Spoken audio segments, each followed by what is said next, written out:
Texte court de Virginie Demulder, 2014-2015. Celui qui voulait être grand. Du haut de son 1,90 m, Aboubacar, 17 ans, ne cesse de se balancer. D'origine malienne, il tient à la main son gris-gris, sorte de fil de couture monté sur une petite branche qu'il a fabriquée lui-même. Cet adolescent est suivi à l'hôpital de jour pour des troubles du développement. Il y a encore quelques mois, son balancement était si important qu'il risquait de blesser quelqu'un. Il écartait ses longues jambes une devant l'autre, puis commençait son geste de balancier en se tapant la tête avec la paume de sa main ou en agitant frénétiquement son gris-gris comme pour entrer en transe. Rapidement, la violence du mouvement nécessitait qu'un soignant l'arrête en l'appelant ou en le prenant doucement par le bras. « Tu es où, Aboubacar ? Viens t'asseoir avec nous. » Au début, le voir ainsi me faisait penser à la fable du chêne et le roseau.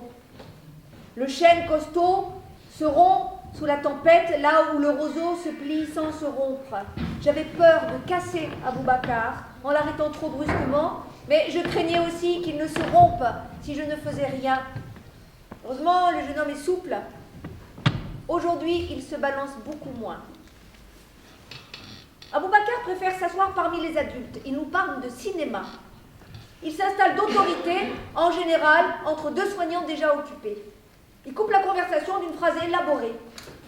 Tu crois que le film Le Loup de Wall Street est une fresque sur la quête du plaisir impossible? Cet adolescent ne va jamais au cinéma. Il vient d'une famille plutôt modeste qui n'en a pas les moyens. Mais il dévore toutes les critiques de films dans les journaux gratuits ou d'autres qui lui tombent sous la main. Il évoque donc des films qu'il n'a pas vus et reprend des critiques qu'il apprend par cœur, sans comprendre. D'ailleurs, dès qu'on essaie de creuser le sujet, Aboubacar a déjà tourné le dos. Il n'écoute jamais les réponses à ces questions dont beaucoup évoquent la sexualité. Elles surviennent alors toujours de façon inopportune. Par exemple, je suis à table avec 3 autres patients plus jeunes et Aboubacar nous rejoint et me lance... Est-ce que on peut attraper le sida en faisant une fellation si on avale du sperme? Puis il se sert de salade.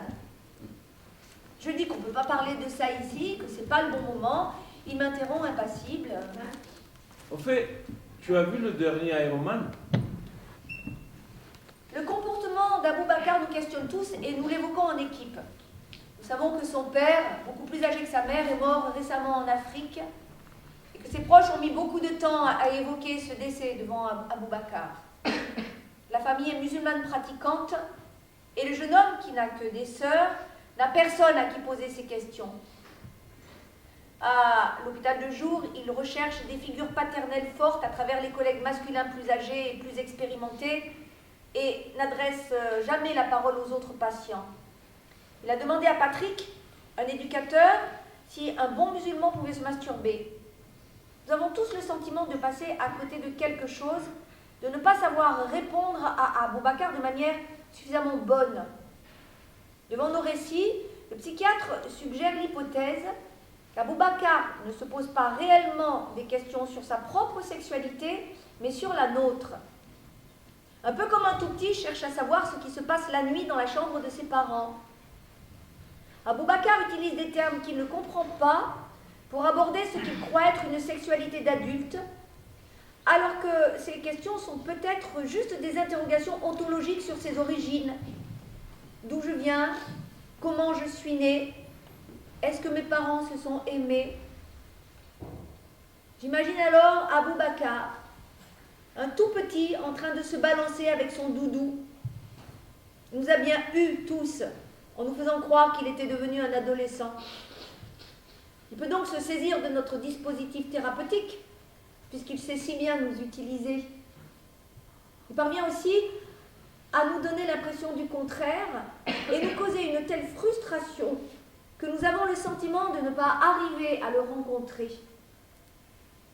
Finalement, c'est aussi à nous de nous plier avec la souplesse psychique du roseau pour écouter Aboubacar et continuer à le soigner, sans nous épuiser, et rompre comme le chêne. Tenir bon, juin 2015.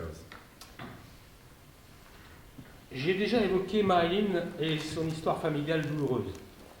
D'origine ivoirienne, cette jeune fille de 18 ans souffre d'un trouble envahissant du développement, diagnostiqué autour de ses 3 ans. Elle vit avec sa mère, son beau-père et ses 2 sœurs, ses 2 demi-sœurs plus jeunes qu'elle. À mon arrivée à l'hôpital de jour, il y a 2 ans, Marilyn était quasiment mutique. Aujourd'hui, elle parvient à se faire entendre des soignants autrement qu'en hurlant. Cependant, depuis quelques mois, elle change et a bien du mal à supporter les règles de la vie en collectivité. Marilyn arrive en retard le matin et passe son temps à dormir et à nous éviter. Figure jusque la dynamique du groupe Éducation à la santé filles, elle s'en absente désormais très souvent. Idem dans les autres groupes. Elle s'isole dans le havre de paix des patients, la salle où les jeunes peuvent se reposer, ou s'enferme dans les toilettes pour écouter de la musique sur son téléphone portable. Évidemment, elle sait que le mobile est interdit à l'hôpital de jour. Nous lui rappelons sans cesse les règles au cours de bras de fer particulièrement éprouvants pour l'équipe et surtout pour nous, ses référents, qui avons l'impression de la surveiller comme des policiers. Il y a quelques semaines, après le repas, je cherche Marilyn et la trouve finalement dans les toilettes en train d'écouter de la musique. Prise sur le fait, elle nie farouchement. Son médecin décide de l'exclure pour une semaine. Lors de sa réadmission, nous organisons un entretien avec ses parents et son médecin, et pour essayer de comprendre ensemble ce qui s'est passé. Ils sont là, tous les 3, face à nous. Marilyn baisse la tête et ne dit rien. Sa mère commence à parler, puis éclate en sanglots. Elle raconte combien sa fille est dure à la maison. Marilyn refuse de prendre ses repas en famille, de se laver, de se coucher, d'arrêter son ordinateur. Sa mère, qui travaille en horaire décalé, paraît totalement épuisée. Elle crie à sa fille son impuissance. Mais dis-moi, pourquoi tu me fais ça à moi, alors que je t'ai tout donné? Ton père et moi, on a tout fait pour toi. Si tu n'avais pas été ma fille, je t'aurais déjà renié, Marilyn. Tellement tu es dure avec moi. Le beau-père, tête baissée, soupire. Il est chanteur traditionnel et part souvent de longs mois pour ses tournées. Débordé, il n'a guère de temps de s'occuper davantage de Marilyn. Mais ce jour-là, il nous interroge pour savoir ce qu'elle fait pendant ses journées à l'hôpital de jour. Il demande aussi le nom de sa maladie et pourquoi elle ne sait pas encore lire et écrire.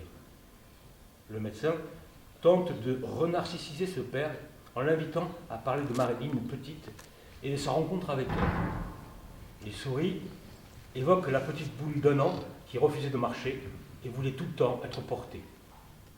Marilyn lève la tête, surprise. On dirait que c'est la première fois qu'elle entend parler d'elle bébé. Elle suit ensuite tout l'entretien avec intérêt. Sa mère, qui s'est caché le visage dans ses mains, se redresse et s'adresse à nous. Vous savez, elle a toujours été dure avec moi. Une fois, vers 2 ans, elle a refusé d'aller à la selle pendant plus d'1 semaine et se tordait de douleur en se tenant le ventre. On l'a emmenée chez le médecin qui lui a prescrit un lavement.